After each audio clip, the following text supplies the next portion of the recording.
Good afternoon, and welcome to our next segment of The Truth About Bugs.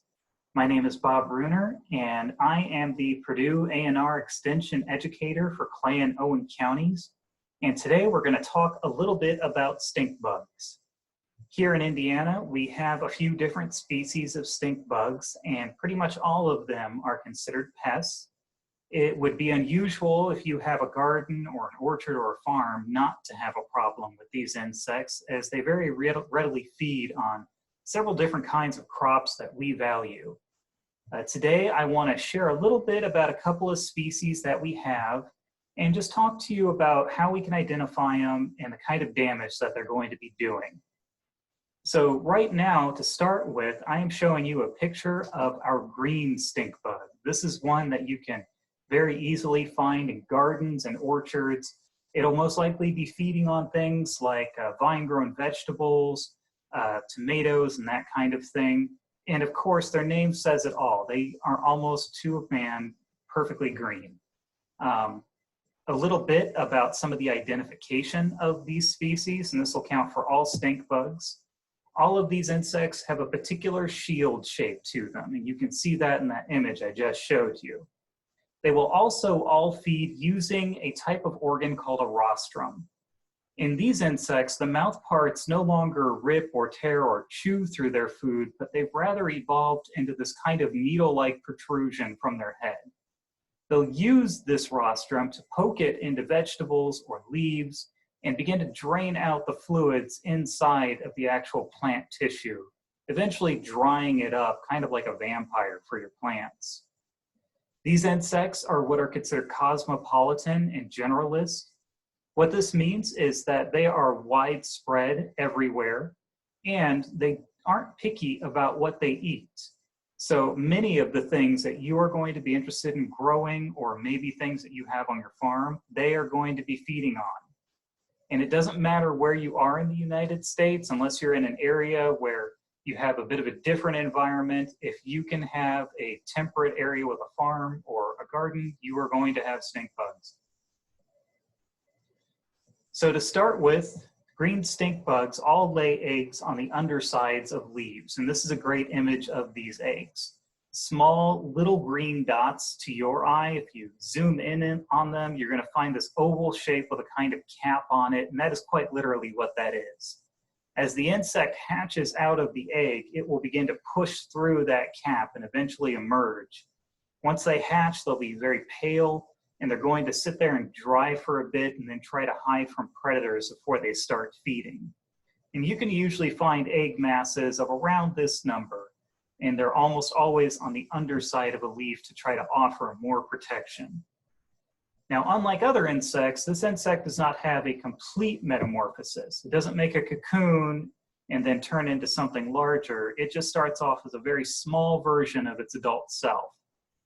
The image I'm showing you now is giving you a great example of that. You can see that the larval or nymphal form of this insect looks much different from the adult, but they will feed in the same way.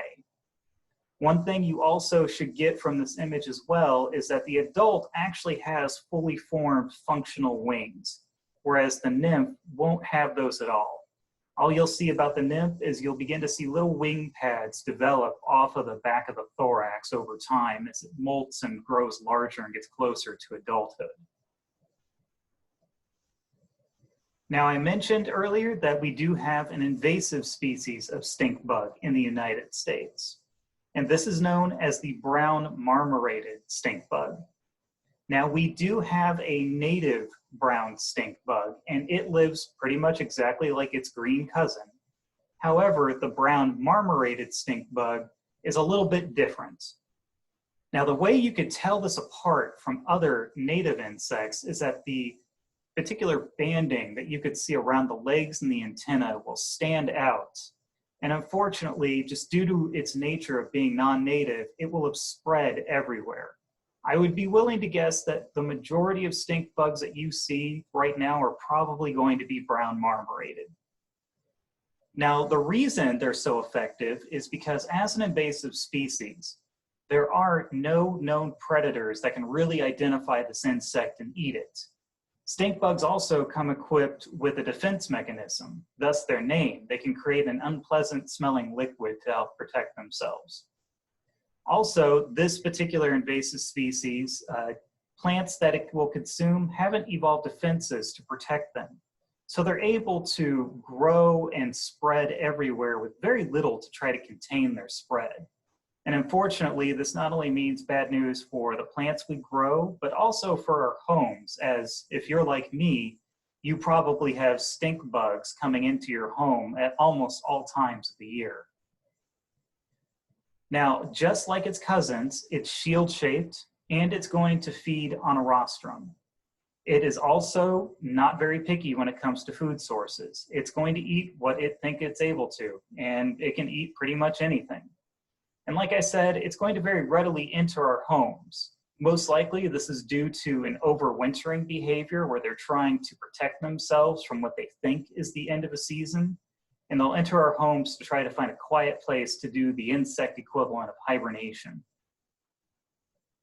Brown marmorated stink bugs as nymphs, as that early stage before adulthood, are going to look a little bit different from your green stink bugs. You can see that they still have banding on them. They have spiky protrusions to help protect themselves from predators. Their coloring also is probably meant to tell a predator that these insects may not taste very good if they try to eat them, as another defense mechanism. But they will act just like their adult counterparts. They're going to consume fruits and vegetables by taking their rostrum and poking it into a leaf or a fruit and draining out the inside. The eggs of this insect are going to look a little bit different from your green stink bug. They're going to be more pale and less green. You may also see that brown or black dotting there on the sides of many of these eggs, probably indicating that there's a developing insect on the inside and that's part of its body beginning to form. But you can reliably find these eggs on the undersides of leaves. So that will give you one idea of how you can begin to locate them. Now, I've talked a decent amount already about what the insects look like and what they do. Now let's talk about what that damage is going to look like. So if you look at this particular fruit or vegetable, you could see these little pinprick holes dotting the surface of it, divots, indicating where this insect is actually fed by poking that rostrum through and draining it out. Now, many fruits and vegetables can actually take damage from a stink bug, and so long as you remove the damaged parts, they're actually still fairly safe to eat. But unfortunately, if feeding continues, you'll begin to see that that damage is costing the fruit. It could potentially introduce disease because it is injuring the fruit, and you could see on this tomato lesions beginning to form over the surface where this insect is fed. So in this case, especially with tomatoes and more juicy fruits, I would say that you would want to avoid consuming those just to be on the safe side. Either way, stink bug feeding will generally lower the fruit quality or the vegetable quality, and it's also taking away some of those nutrients and some of that liquid that the fruit needs to be able to continue to develop. After feeding, you'll often see that the fruit may become a little bit warped based on where the feeding occurred. Sometimes this is referred to as cat facing, though cat facing is also a reference to another condition found in fruit that may or may not be due to insect activity. So what's the best way to try to avoid this? Well, if you've ever been to one of my programs or listened to any other educators, you've probably heard us talk about sanitizing. Keep sanitation going in all of your growing areas. This means removing anything that is dead plant parts, leaves, rotting fruit or vegetables, getting rid of all of that. You're going to want to continue to monitor for egg masses on the undersides of leaves or any other plant parts that you may be concerned with. And you also just want to keep your eyes open for pest presence. Any larval or nymphal stink bugs you find, you're going to want to remove. And of course, you're going to want to remove any adults. These insects are reasonably sized, so you should be able to see them fairly easily. And you can often use horticultural oils or insecticidal soaps to try to simply remove them and hopefully repel further presence. Cultural management and biocontrol are also options. This is where you can make changes in how you're growing things. If you have stink bugs attacking one plant year after year, consider growing something different to see if they dislike that. You can also apply different dusts like cal and clay, which can make landing on a plant repellent to an insect, but not actually harm it. So that way you aren't potentially harming any pollinators that you want. There are biocontrol options such as parasitic wasp and other things that can be used on stink bugs.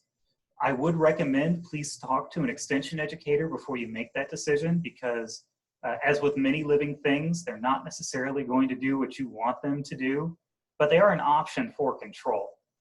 And also, finally, pesticides are usually a very common option to try to handle stink bugs. Things like synthetic pyrethroids are known to be effective against them. But of course, as with any pesticide use, consult an extension educator. And please, if you do choose to do this, read the label directions for anything you choose to apply. And with that, I am going to sign off for now with some photo credits from all of the entomologists whose hard work provided these pictures, and with my contact information. If you have any questions, please feel free to send me an email. I'd be more than happy to talk to you about your insect problems.